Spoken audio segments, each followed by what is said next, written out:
Samantala, tuloy ang sesyon ng Senado ngayong araw. Ito ang tiniyak ni Senate President Alan Peter Cayetano matapos dumating kagabi sa Senado ang articles of impeachment laban kay Vice President Sara Duterte.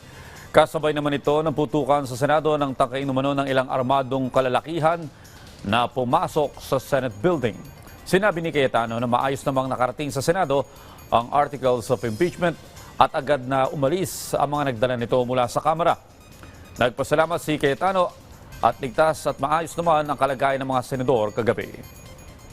We're making sure that it's now, but I can tell you, especially for me, that I feel na cargo ko yung lahat ng empleyado at lahat ng mga senador, lalo po yung walang kamalay-malay dito. It was, you know, I don't know how to describe, you know, and at first, you know, if you get a call from me at this point in time, you wouldn't know that's an emergency. That's why I had to do it two phases.